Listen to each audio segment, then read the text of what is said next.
What's up, everyone? It's been here, your gangrene geezer, coming to you this week, giving you a recap of the Jets Ravens game and a preview of the upcoming game against the Atlanta Falcons. The Jets, tough loss to the Ravens, 23-10. Score was closer. The game was closer than the score indicated. As I said in my last video, it wouldn't surprise me. The way the Jets are playing, they're playing very hard. It wouldn't surprise me if they win. If they win a game or how many games they win the rest of the year. It's not going to surprise me because they're playing hard. They're playing with a lot of effort. But what you saw in this game is they're just not. They don't have the talent yet. They're still. That's something that obviously the trades that Muji made at the deadline, getting all of these draft picks, the acquisitions of John Mechie and A.D. Mitchell. There's a lot of young players that he brought in just before the season and during the season that we're hoping that can help lay the foundation for finally turning this franchise around, beginning in 2026. I shouldn't even say that, it's beginning already. They're already starting to turn it around. You can see it. I know a lot of people like Jets are an easy target. It's, a lot of the dysfunction that you see, across town with the Giants. People just can't help but take a shot at the Jets at the same time. Well, this is something we're used to, coming from the Jets. Well, guess what, folks? It's not coming from them now. It's coming from the Giants. The dysfunction you see, the Abdul Carter, the missing team meeting, Cam Scatterboo with his foot in a boot at a WWE event where anybody could just step on that foot, even though it's scripted and you know what's happening. Anything can happen. Other than the usual with the Jets, which is, anytime Woody opens his mouth, the owner opens his mouth, and that causes issues.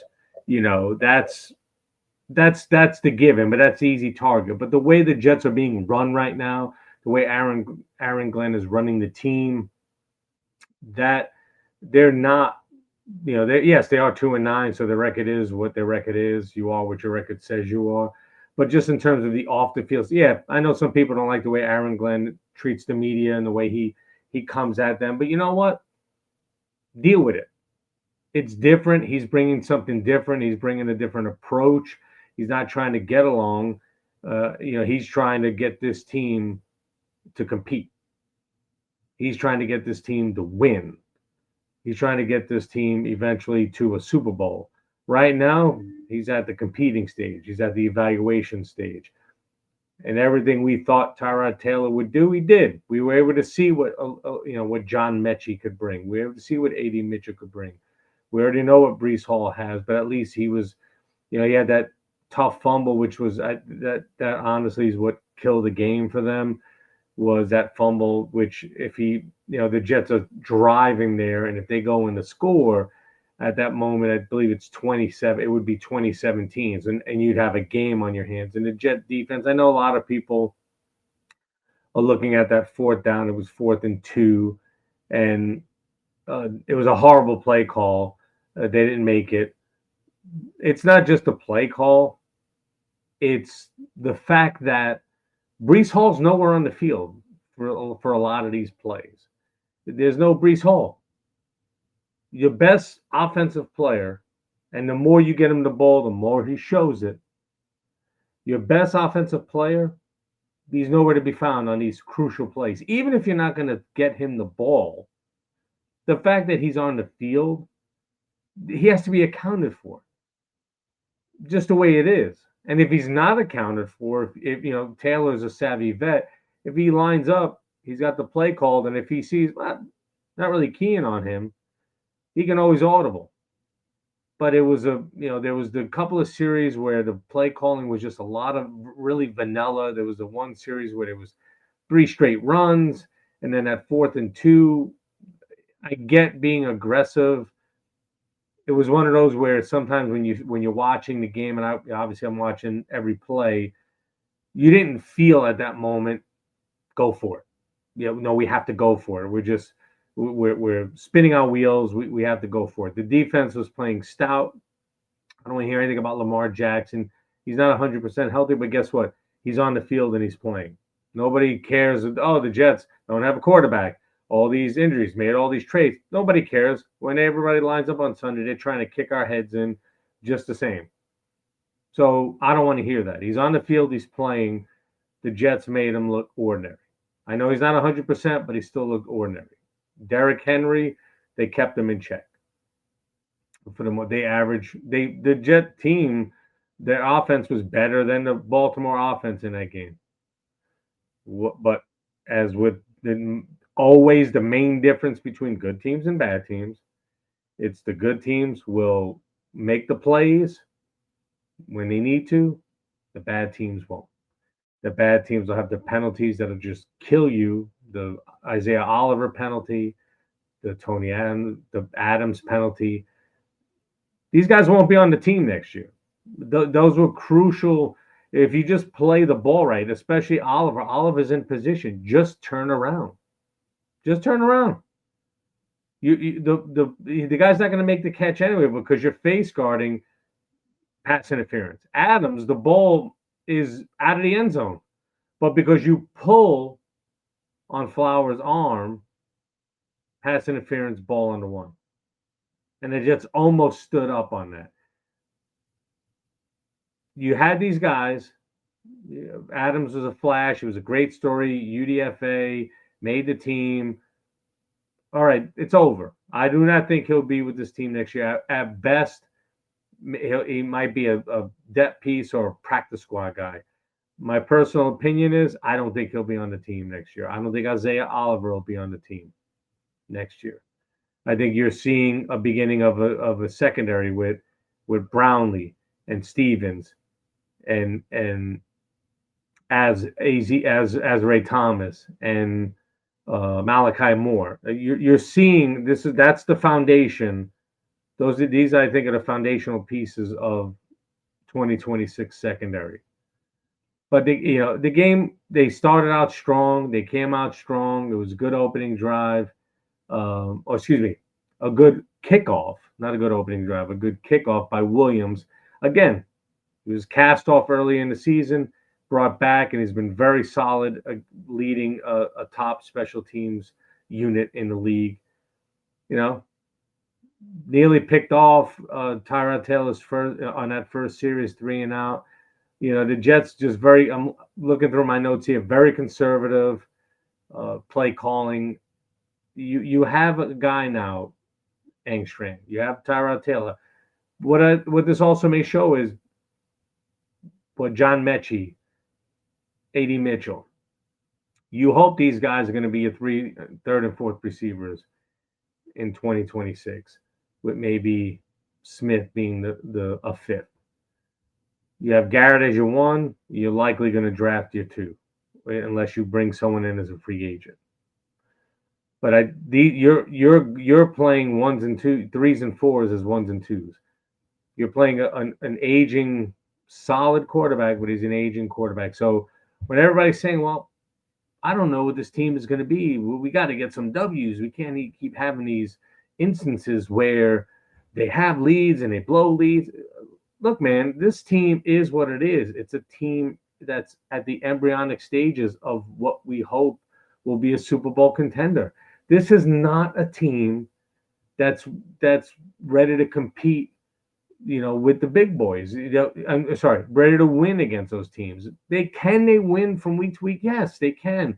Things can happen. They could have won the game this past week if Breece Hall doesn't fumble. But there's always the ifs. If the two killer pass interference penalties didn't happen, if Breece Hall doesn't fumble, yes. If Taylor makes one of those deep throws, one thing A.D. Mitchell is showing, guys, he's showing he can separate. He did it against Christian Gonzalez. He's showing he can separate. There was a couple of plays and routes he ran where if the ball's thrown, at least a catchable ball, either it's going to be an explosive or potentially an explosive pass or explosive touchdown. But, there was a few of those where, Fashanu couldn't hold his block. The offensive line couldn't hold their blocks. They played well for the most part, but they couldn't establish a running game. But they stood with the run. Even though it wasn't successful, still more successful than the Ravens' run game was. But at the end of the day, this team, again, going through my notes here, Mechie with another touchdown in back-to-back games. He's absolutely showing he's a very precise route runner. He's showing that he can be a player for this team in 2026. A.D. Mitchell has shown that. You have Brees. You have Davis. You get the tight ends involved, Angstrom. Where are the tight ends? Where are the tight ends in the offense? Again, I don't want to get too nitpicky, but you just want to see. Call the game that you want to call. If they don't execute it, that's fine. Everybody else will see. Yeah, that was a great play call. You had a reverse early on in the game, and then at that point, it was just, it was conservative. There was a few shots you started taking. Again, you start taking these shots when you start to fall behind. No, just call the game you want to call. And the thing is, I'm starting to get with this as well. He's learning too. He's a first-year offensive coordinator. We have a first-year head coach. We have a very, very vanilla veteran defensive coordinator in Wilkes. I think he's gone. He does nothing to help create turnovers for this team. They play a very bend but don't break. They don't. There's very when you're watching a game, you're like, it's not like, oh man, they could have had about 2 or 3 interceptions. Nope, not even close. I don't remember if there was a play during that game where you thought, man, that could have been the first interception. I don't remember it. I don't really remember it. If anybody remembers it, please leave a comment. I don't remember seeing it saying, man, they could have just had that interception. That would have turned the tide here. So when you're not turning the other team over, you're making key penalties or you're committing key penalties in that game. You committed the only turnover in the game, and you don't have top flight talent yet. You don't even, again, you're playing 3s and 4s at your 1 and 2. Taylor's a first-year tight end, and you're not even getting him involved. Rucker, I don't think Rucker's going to be on this team next year. A couple of times you saw him in the game, it was because he blew blocks, a couple of blocks that could have helped spring some big plays. You're not really. I don't know if he's going to be on this team next year because you're not seeing him utilize him enough to say, "Yep, you got to bring this guy back." Mason Taylor, you can see it. You can see the playmaking ability is there, but utilize them more. I think Taylor looks like he's more than just check down Charlie, where he can go 5-7 yards, turn around, throw him the ball.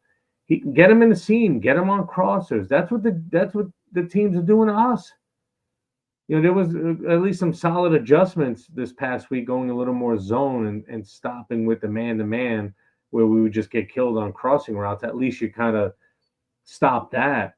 But that game could have, at one point could have been worse than it was. Could have been closer than it was. That's kind of just where the Jets are with the talent they have and the way they're playing. But I love the way they're competing. I'm sorry. This is just where we are right now. This is what we have. I'm not talking about a moral victory, but they're competing. It's not like they're up by 2 scores and they're blowing these leads.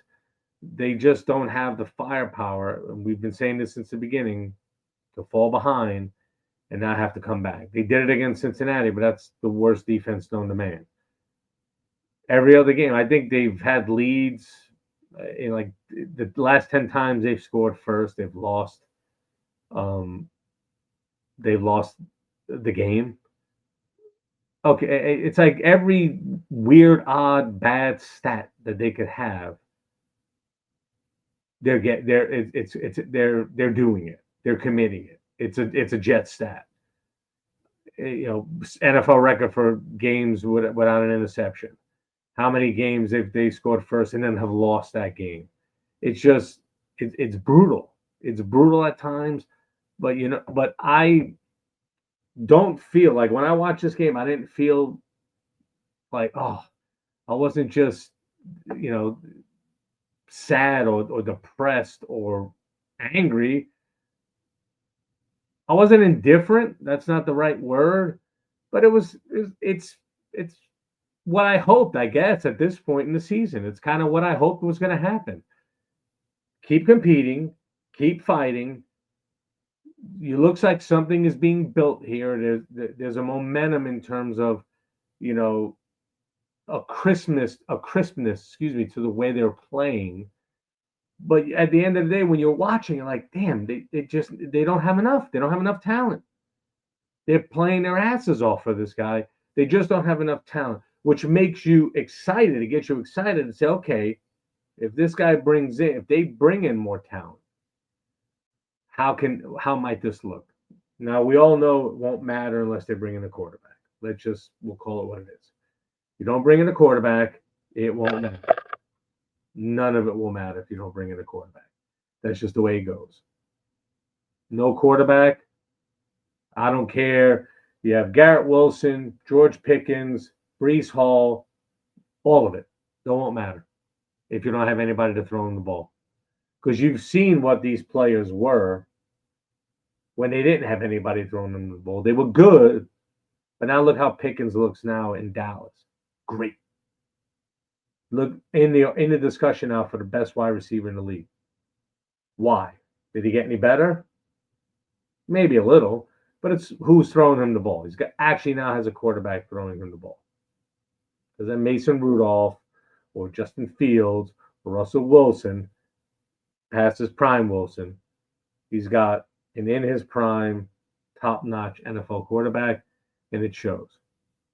So the Jets, that's a bit. Now, you've been hearing a lot of talk this week about will they actually draft a quarterback, because they're more than likely to win probably a couple more games. Now, if you look at the teams around them that are jockeying for the top pick, they'll probably win some games as well. The Giants, I mean, my God, if they keep playing the way they're playing, they can't keep blowing leads. They look, again, very jet-like. People would say it was jet-like, but they're blowing big leads in these games, and just get a win, man. Get a couple of wins, so take a little bit of the pressure off us. Now I know they have. It looks like they have their quarterback.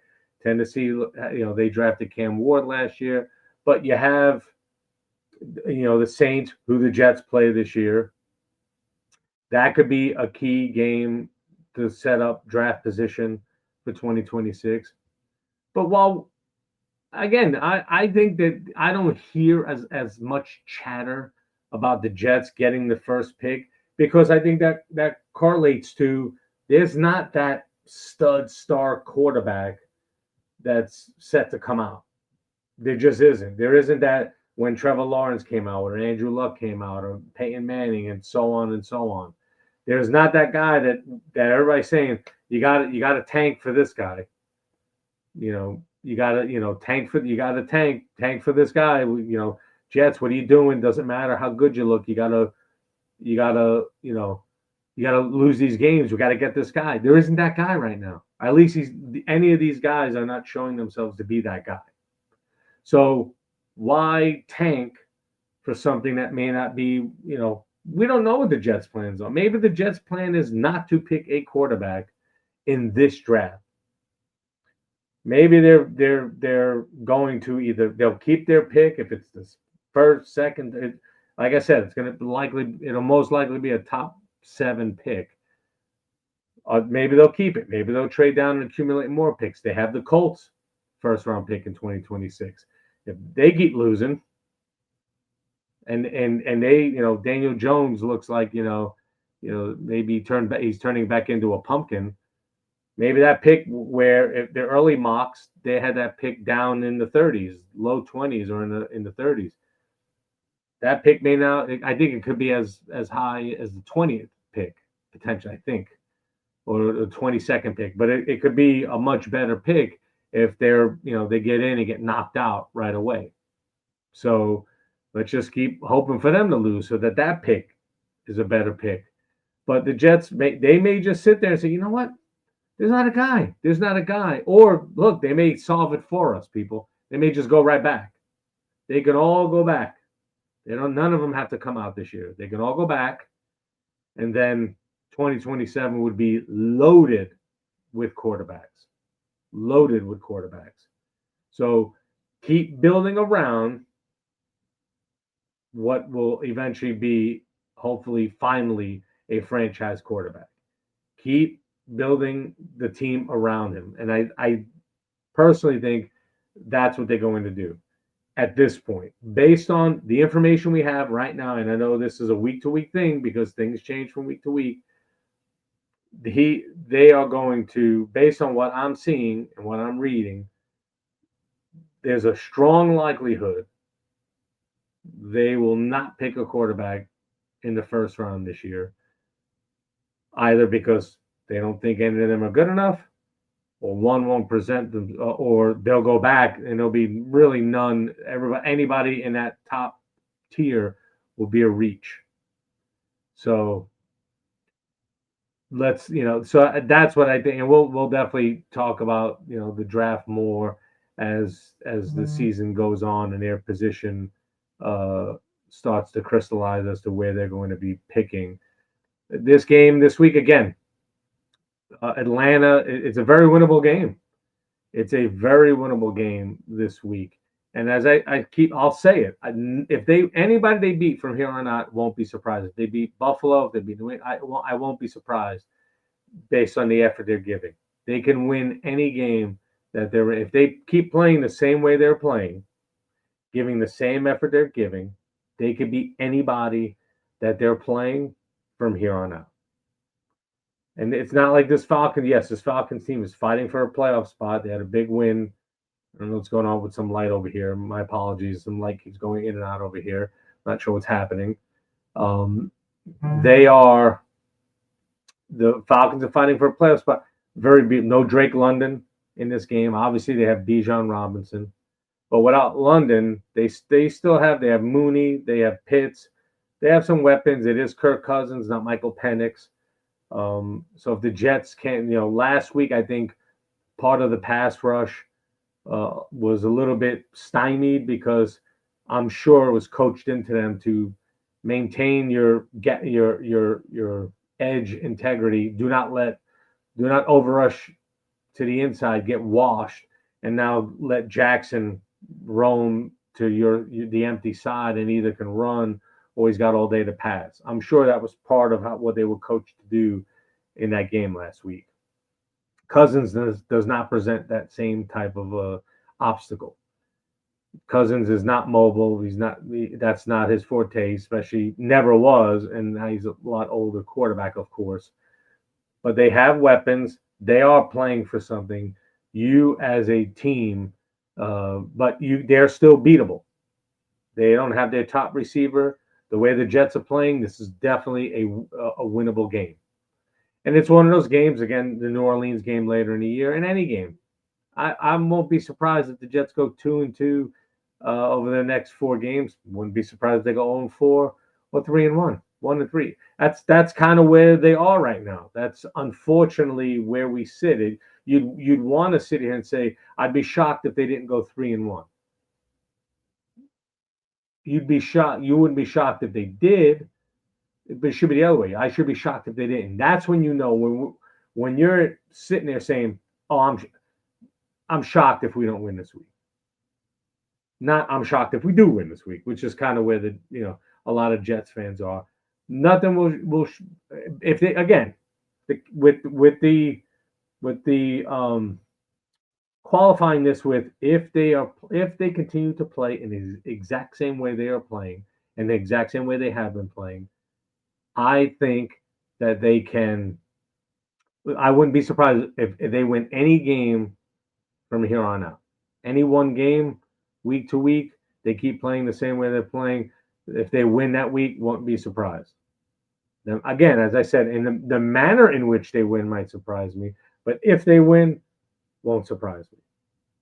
This is again, right now, it's continuing to evaluate. Is Sherwood someone we're going to bring back? Or are they just going to, because they have a lot of money in these next 2 off seasons, Are they going to just clean house with some of these guys? I don't know. I'm not a cap guru. I haven't yet looked into the ramifications of getting rid of some of these guys, but they already have Rodgers dead. The last of his dead money will be sitting on the cap this offseason. You're going to likely have Fields cap money when you jettison him sitting on the books for this offseason. But it's continuing to evaluate. From what I'm seeing so far, it looks like, and we were so far correct for at least one game. Taylor being the quarterback allowed us to evaluate better Mechie and A.D. Mitchell and see what. And I think Hall is playing himself into an extension. I think he already deserved it, but I think he's now showing the whoever was a non-believer, and nobody's come out and said they weren't, but if there was one or more, he's showing you he is that dude. He is that guy. And you just get him the ball, especially in space, he can make things happen. He can absolutely make things happen. This is continuing to evaluate. The offensive line looks strong. Fashanu needs to keep improving. Membo looks already like a 10-year vet. You're going to keep evaluating this. That's what that's all we have right now. We're not making the playoffs, of course. There's not tank for so-and-so because there's no guy that I see that is worth tanking for. So at this point, it's keep competing, keep evaluating. Let's see who's going to be on this, who is playing themselves onto the team for next year, and who's continuing to play themselves off the team. Right now, I think Adams and Oliver off the team. I don't think there's anything they can do from what they're putting on film that will get them back in 2026, barring injuries, just an injury to somebody that just makes them bring them back for whatever reason. I think they're done. But I think you're seeing the beginnings of what your offense could look like. And if Wilson does get healthy before the end of the season and can come back and play the last few games, and he's got to be 100% healthy, guys. It's not worth bringing him back if he's 80%. No, he's fully healed, 100%. Let's get Wilson out there with Mechie and Mitchell and Mason Taylor and Breece Hall. You know what, Engstrand? Play Hall and Davis. There's no law against that. That's another thing I don't understand. I can't remember if I ever see them on the field at the same time ever. It's like, okay, we'll play. It's almost like what Detroit did. We got Jamar Gibbs in for a while. Now we'll play David Montgomery for a little while. Yes, I understand that's where Glenn came from. That's not necessary, man. You don't have that many playmakers. Get them both on the field at the same time. Make the defense. How you slow a defense down, any defense, I don't care how good they are, is making them think. If they have to think and key on, oh, look, there's Davis, there's Hall, you got Taylor, well, you got all these guys. They're in motion. They're doing all these different things. You're keeping the deep, even if they're a half a step slow. That could be the difference from third and one conversion or stuffed, an explosive play or nothing. That's the difference. So get your playmakers on the field, Engstrand. If there's no plays in the playbook that have both of those guys on the field at the same time, go back to the drawing board, buddy, in the offseason and write some up.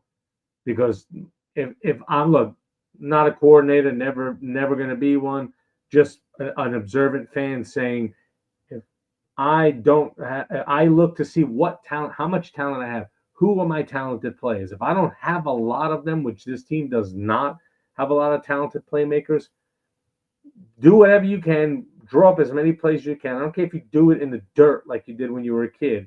Get your playmakers on the field at the same time, because every time you get the ball in your playmakers' hands, good things have been happening. So it makes you think, okay, something's good happening when I'm doing X. Continue to do X. It's that simple. But when you don't see it, or you see this vanilla, ultra conservative play calling at times, and then you get aggressive either when you're trailing or at what seems like the wrong time of the game, or it just didn't it doesn't have the right feel. It almost feels forced at a certain point. That's when you start to lose people. But you're being evaluated, I'm sure, just as much as the players are. People need to stop with the Aaron Glenn stuff. I think he looks fine. I think he's running the team fine. We already know he's not going anywhere for 2026. But if this team finishes 2-15, 3-14, 4-13, somewhere in that range, next year nobody's going to see it again.